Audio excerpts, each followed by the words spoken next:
Sumamos a Genaro Ahumada, quien es investigador justamente de Causa en Común, a quien le agradezco mucho la oportunidad que nos brinda de platicar con él. Buenos días, Genaro. Pues empezar primero con esto justamente de todas estas cifras que nos presenta esta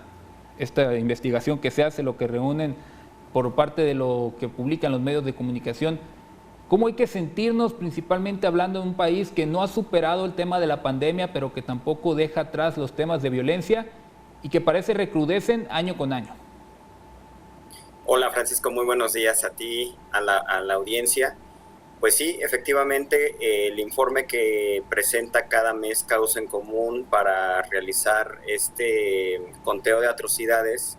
pues es un reflejo de la crudeza y de la violencia con la que se está ejerciendo violencia, no solamente en Jalisco o en la Ciudad de México o en Michoacán, sino en todo el país. Ya datos del Secretariado Ejecutivo del Sistema Nacional de Seguridad Pública unas semanas antes nos habían dado un panorama sobre el avance de la violencia que se registró, por ejemplo, en casos de extorsión, en casos de violencia familiar. Pero bueno, el tema de las atrocidades es un punto que nosotros queremos poner el foco y la atención en los temas más crudos que se llevan a cabo en muchas partes del país, ¿no? Principalmente, por ejemplo, como comentas, en Jalisco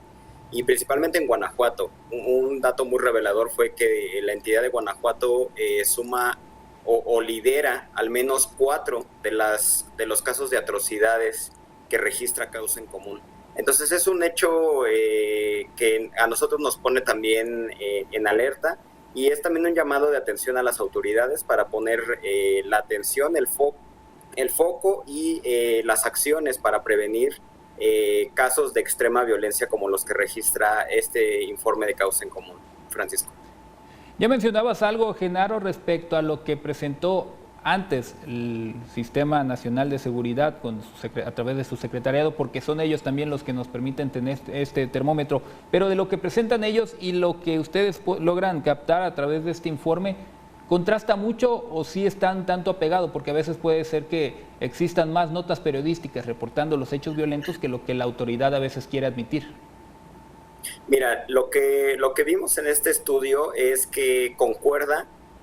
por ejemplo, en el nivel de violencia o de incidencia delictiva que hay en varias entidades. Los estados que más incidencia delictiva tienen en el informe del Secretario de Ejecutivo, por ejemplo, Jalisco, por ejemplo, Guanajuato, incluso Chihuahua, también están liderando el tema de atrocidades, que es la parte del estudio que nosotros hacemos.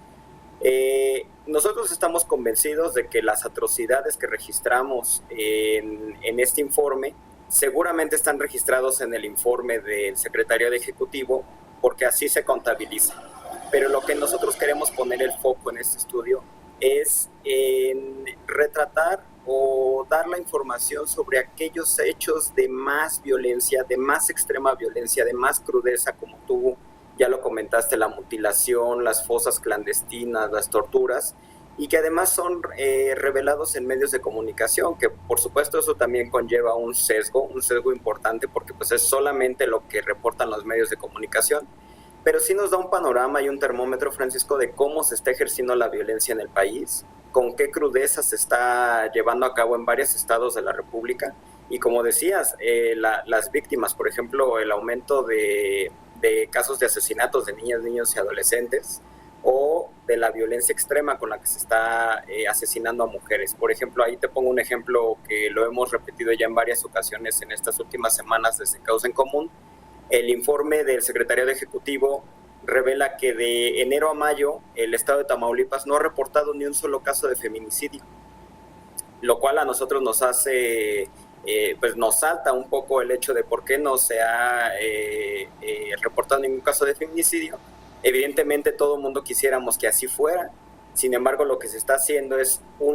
o se está ocultando información, o dos, se está clasificando de mala forma desde las autoridades judiciales y de procuración de justicia, no como feminicidio, sino a lo mejor como homicidio doloso o culposo. Entonces, este tipo de estudios nos revelan y nos dan otra perspectiva de los datos que también nos da el Secretario de Ejecutivo, Francisco. Y justamente para allá quería llevar también la siguiente pregunta, porque lo que vemos en el caso de mujeres asesinadas, de niñas, niños y adolescentes, habla de que ya no es algo que se generalice únicamente en personas que puedan estar inmiscuidas en temas del crimen organizado, por lo que pueda ser un conflicto entre bandas contrincantes en el intento de controlar cierta región. Ahora también se traslada al núcleo familiar, posiblemente porque también influye factores como lo que fue la pandemia, que forzó a que muchas personas tuvieran que estar en casa, y ahí se encontraba quienes ejercen la violencia muchas veces, y desafortunadamente de lo que han sido otros informes a contrasta mucho lo que aparece ahí, sobre todo en específico este grupo de edad de niños, niñas y adolescentes. Se mantiene una constante de víctimas, como te comentaba hace un momento. Vemos, por ejemplo, con preocupación el aumento de la violencia familiar, que también ya lo reflejaban los datos del Secretariado Ejecutivo que se publicaron en el 20-21 de mayo más o menos. Ahí esos datos nos daban un aumento de casi el 16% en índices de violencia familiar, lo cual explica mucho este tema que estamos comentando, que es el aumento en feminicidios, el aumento en violencia contra niñas, niños y adolescentes. Pero en general las tendencias se mantienen lamentablemente de forma negativa. Hay, por supuesto, una variación ahí un poco entre el número de atrocidades registradas, que son hasta el mes de mayo 2.712, y por supuesto una variación con el número de víctimas, que aumenta a 2.877. ¿Esto por qué pasa? Pues porque a veces en una sola atrocidad no se reporta una sola víctima, sino 2 o hasta 3, ¿no? En muchos casos, personas en grupos de situación de vulnerabilidad, como mujeres, como niñas, niños, adolescentes, como personas adultas mayores, incluso como personas con discapacidad o otro tipo de grupos en situación de vulnerabilidad. Entonces, lo que vemos lamentablemente es una tendencia en el número de víctimas, en el número de atrocidades, y sobre todo en este mes nos reveló mucho que en el periodo de enero a mayo, es decir, en lo que va del 2021, el aumento en las fosas clandestinas, que llegamos ya a un número al menos de 509, y digo al menos porque son las que son reportadas en medios de comunicación, Francisco. Vimos por ahí la gráfica cuando yo estaba dando datos, y también te acompañó en algún momento con una de tus respuestas, esta gráfica en cómo se dispara del lado izquierdo cuando estamos viendo a Guanajuato y Jalisco en comparativa a Chihuahua, pues prácticamente se estaría duplicando. Pero hablar también del otro extremo, porque es llamativo cómo un estado como es Coahuila, tan grande, en una extensión bastante amplia, solamente aparece un reporte de un tema de atrocidad. ¿Qué tanto hay que darle lectura a este contraste que existe en cómo se dispara del lado izquierdo la gráfica, pero también la disminución bastante contrastante, justamente tengo que ser un tanto reiterativo, del lado derecho, con los estados, insisto, con Coahuila y Baja California Sur, que apenas si alcanzan a tener ahí un registro? Sí, Francisco, aquí lo que vemos es, y lo hemos detectado y lo hemos puesto en el foco de la opinión pública y de las autoridades, es el tema del subregistro en el caso de delitos de alto impacto. Desde el informe del Secretariado Ejecutivo, que también nosotros hicimos un análisis y lo hacemos cada mes, detectamos que, por ejemplo, el estado de Coahuila, de enero a mayo solamente no han reportado ni un solo secuestro, ningún solo secuestro. Lo cual, evidentemente, vuelvo a reiterar, nos gustaría mucho que así fuera, pero lamentablemente no es el caso. Entonces, lo que estamos viendo es un subregistro muy grande de delitos de alto impacto, y en este caso, específicamente en nuestro estudio de atrocidades, basado en notas periodísticas, también vemos que hay un subregistro por parte también de los medios de comunicación hacia delitos que se puedan estar cometiendo de alto impacto o con crueldad extrema en la entidad.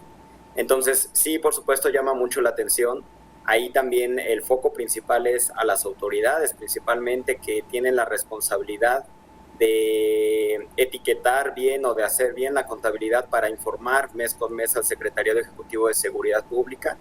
para evitar este subregistro, que de por sí en México es muy grande el subregistro. Históricamente no ha bajado del 90% desde que se registra desde 2011, es decir, 9 de cada 10 delitos que se cometen en el país no se denuncian, no se registran, no tienen carpetas de investigación. Entonces, es un foco de atención que nosotros mes con mes tratamos de poner para que las autoridades tomen cartas en el asunto. Y específicamente en nuestro estudio de atrocidades, pues sí también llama mucho la atención de que efectivamente en medios locales o en medios nacionales no encontramos en gran medida hechos que podrían representar violencia extrema, pero que lamentablemente estamos seguros que probablemente están ocurriendo en la entidad. Genaro, cuando se presentan cifras, generalmente cuando desnudan algo principal, es incómodo, y en este caso pues no es cualquier cosa, es un tema de violencia que puede causar algo de escozor, principalmente en la autoridad que es la responsable, la gente de seguridad de nivel federal y estatal.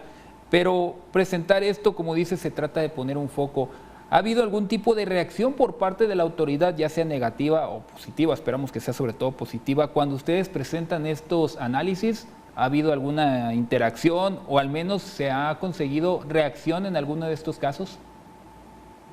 Mira, lo que nosotros tratamos de hacer es colocar el tema en la agenda pública, ponerlo en la opinión pública, que medios tan importantes como ustedes, como los medios nacionales, retomen esta información para generar un debate, para que las autoridades también se sientan comprometidas, Francisco, a atender este tipo de problemáticas tengamos la visión conjunta entre autoridades, sociedad civil, medios de comunicación, sobre la conciencia de la problemática que estamos enfrentando a nivel de seguridad pública. Evidentemente, pues siendo un documento público, cualquier autoridad lo puede consultar. Sin embargo, no ha habido, digamos, una reacción o un acercamiento directo con ninguna autoridad, ni federal ni local. Lo que nosotros tratamos de hacer es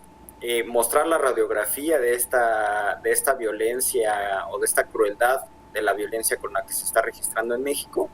y a partir de ello que las autoridades, como tú dices y lo pones bien, que cada autoridad analice los datos que se dan de sus entidades para tomar las mejores decisiones y que las acciones de política pública que se lleven a cabo estén acordes al nivel de violencia, al nivel de criminalidad y sobre todo a la crueldad con la que se esté desarrollando la violencia en cada entidad. También considerando resultados previamente presentados, preguntarte, ¿pudo haber un impacto directamente en las cifras debido a que estábamos en un proceso electoral que durante todo este año han sido elecciones hasta el pasado domingo? ¿Pudo haber esto influido ya sea para que las cifras crecieran o para que no aparecieran las cifras suficientes en algunas entidades donde hay tanto en juego? Sí, por supuesto, Francisco, que pudo haber influido. De hecho, te comento, nosotros también hicimos un análisis sobre el tema de la violencia política que se ha registrado precisamente en este periodo electoral. Estamos hablando de un periodo electoral muy violento en donde se asesinaron a muchos y muchas candidatas y candidatos.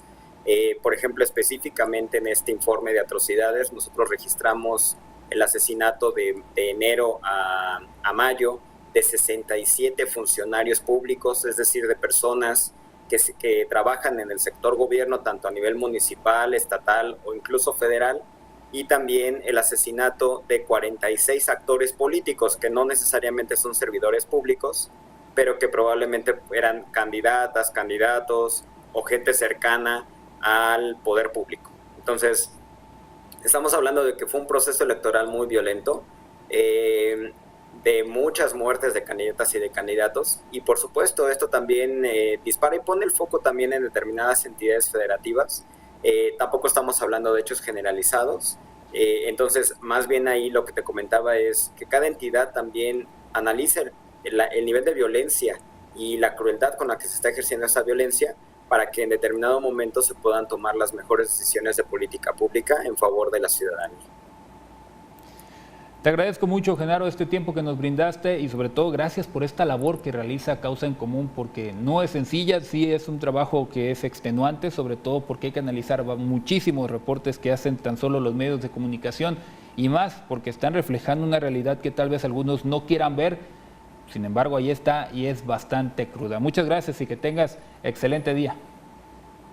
Muchas gracias por la oportunidad, Francisco, y estamos a la orden. Salud.